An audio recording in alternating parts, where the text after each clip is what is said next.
সাম্প্রতিক lady constable result প্রকাশিত হয়েছে, তোমরা সকলেই জানো। আর তারপরে আমরা অনেক গুণী ছাত্রীর খবর পেয়েছি যারা ট্যালেন্টেড, এদেরকে সরকারের তরফ থেকে বৃত্তি দেওয়া উচিত। কেন বলছি আমি সমস্ত ডিটেলসে বলবো।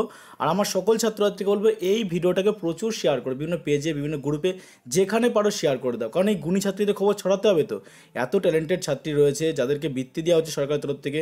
পুলিশের এসছে এরকম জ্ঞানী ছাত্রী, মানে বলার বাইরে। সত্যি এত ট্যালেন্টেড পুলিশ পাবে পশ্চিমবঙ্গ সরকার, আমার ভাবলেই তো অবাক লাগে। এবার কেন বলছি দেখো, প্রথম নামটা রয়েছে কি দীপ্তি। দীপ্তি বলে একজন আছে, তিনি ইউআর ক্যাটাগরিতে।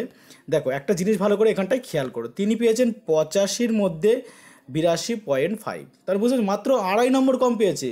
সে একটা সিরিয়াল ভাইরাল রয়েছে না, পদার্থবিজ্ঞানে আমি 99 পেয়েছি, 1 নম্বর কম পেয়েছি কারণ পেনটা ভেঙে গেছিলো।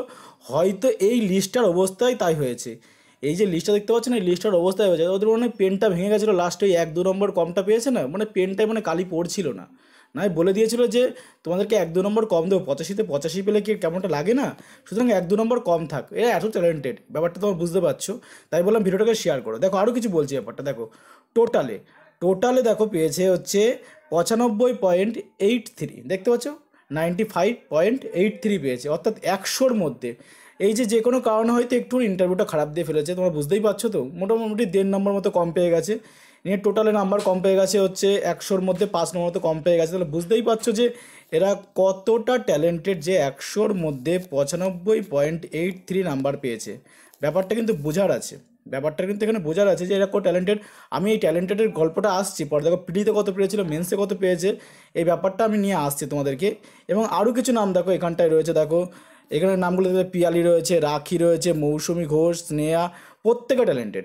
কেউ এসসি ক্যাটাগরি, কেউ ইয়ার ক্যাটাগরি, কেউ ওবিসি বি ক্যাটাগরি, বিভিন্ন ক্যাটাগরি থেকে তোমরা একটা স্ক্রিনশট দিয়ে দেখতে পারো। দেখো কত সুন্দর নাম্বার পেয়েছে, দেখতে পাচ্ছ তো, একদম হাই লেভেল নাম্বার একদম। এখানে যে টোটাল দেখো তার 100-র মধ্যে সবাই মোটামুটি 90+ স্কোর করেছে। এত ট্যালেন্টেড প্রত্যেকে। এরকম পুলিশের পরীক্ষায় এরকম ট্যালেন্টেড ছাত্রী যে এসছে, এর জন্য কিন্তু ডাব্লিউপিআরবির গর্ব হওয়া উচিত। এরা কিন্তু ইউপিএসসি কিন্তু ক্র্যাক করে ফেলবে খুব সহজে। ওকে, এবার আমি আরও কিছু তথ্য তোমাদেরকে বলছি, দেখো যেগুলো তোমাদের খুব কাজে আসবে। এরা ফ্রিতে কত নাম্বার পেয়েছিল আমি কিছু কিছু জিনিস দেখাবো। একজন ইউটিউবার ভাই তিনি এটা পোস্ট করছে, সেটা আমি স্ক্রিনশট দিয়ে সেটা দেখাবো, কারণ আরও মানুষের কাছে পৌঁছানো উচিত। তার ভিডিওটা হয়তো পৌঁছাচ্ছে না, আমি তার সেই বিষয়টা আমি তোমাদের কাছে পৌঁছে দিচ্ছি এই ভিডিওর মাধ্যমে, তাই দেখতে লাগো। আর তোমাদের কী বললাম, ভিডিওটা কিন্তু শেয়ার করতে হবে এইসব ট্যালেন্টেড যে মহিলা পরীক্ষার্থীরা পরীক্ষা দিয়েছিল, চাকরি পেয়েছে, তাই জন্য। ওকে, অনেকেই ইউটিউব ভাইয়ের এই ছকটা তোমরা দেখতে পেয়েছো, যেটা তোমাদেরকে বলার বিষয় যে প্রচুর পরিমাণে শেয়ার করো, তার ভিডিওটা শেয়ার করো, এই ভিডিওটা শেয়ার করো, প্রচুর মানুষের কাছে পৌঁছে দাও। দেখো তিনি যেটা দেখাচ্ছে, দেখো এখানে যে নামগুলো দেখতে পাচ্ছ, নামগুলো সম্বন্ধে আমি কিছু বললাম না, একটু ভালো করে খেয়াল করো। দেখো তার পিলিতে পেয়েছিল 33.25, কত পেয়েছিল 33.25। আর মেনে গিয়ে পেয়েছে তারা কত পেয়েছে 82.5, তিনি সেকেন্ড পজিশন নিয়েছে। তাহলে কোন যে পড়াশোনার বলার কোন মাস্টার পড়িয়েছে আমি জানি না, সেই মাস্টার যদি পড়িয়ে থাকে সেই মাস্টারের প্লিজ কমেন্ট বক্সে তার নামটা দেবেন, আমি তার সাথে যোগাযোগ করবো যে কীভাবে সে পড়িয়েছে। অবাক কর দেওয়া 33.25 থেকে 82.25, মানে হিউজ পার্থক্য, মানে এত নাম্বার কী করে পেলো। পরবর্তী দেখো 30.5, কোনো রকম টেনে সব পাস করেছিল প্রিলি পরীক্ষা। দেখো 82.5 পেয়েছে, তিনি চতুর্থ স্থানে রয়েছে। 40.25 তিনি দেখো নাম্বার পেয়েছে 80.25, তিনি ফিফথ স্থানে রয়েছে। 34.75 প্রিলি পরীক্ষায় পেয়েছিল, মেন্স থেকে পেয়েছে 80.25, তিনি ষষ্ঠ স্থানে রয়েছে। তারপর দেখো আরেকজন দেখো 43.75, একটু নাম্বারটা বেশি পেয়ে গেছিলো, যা পড়াশোনা করে তারপরেও কিছু সাপোর্ট পেয়েছে। 82.5 দিয়ে তিনি সপ্তম স্থানে অধিকার করেছে। এবং 35.25 তিনি পেয়েছেন 80 দিয়ে, তার হচ্ছে কত দেখো 166 নম্বর র্যাঙ্কে রয়েছেন।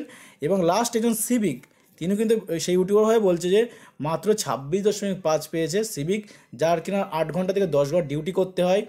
মোটামুটি সে পাস করার ক্ষমতা অবশ্যই সিভিকদের আছে, কেন আমি বলছি না নেই, তারাও পড়াশোনা করে।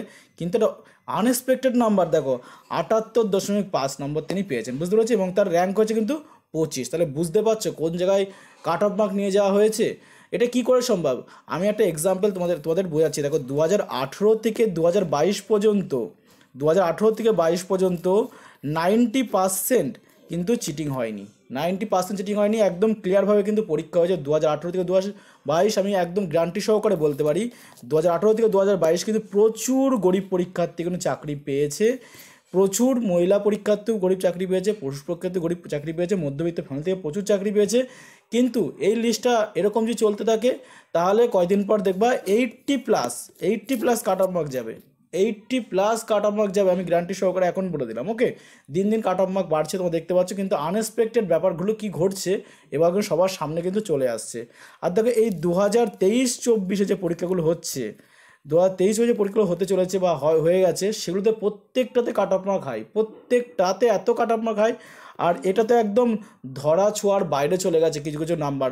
এত ভালো পরীক্ষা দিয়েছে এরা, এত ভালো পরীক্ষা দিয়েছে বলার কিছু নেই, যেখানে 100-র মধ্যে তারা 95 নম্বর তুলে দেখিয়েছে। আর তো আর যেটা যেটা হচ্ছে লিখিত পরীক্ষায় ওই বলেছিল না, পেনটা মনে হয় ভেঙে গেছিলো, বলটা ভেঙে পড়ে গেছিলো, ওই জন্য হয়তো 1-2 নম্বর করে কম পেয়েছে তারা।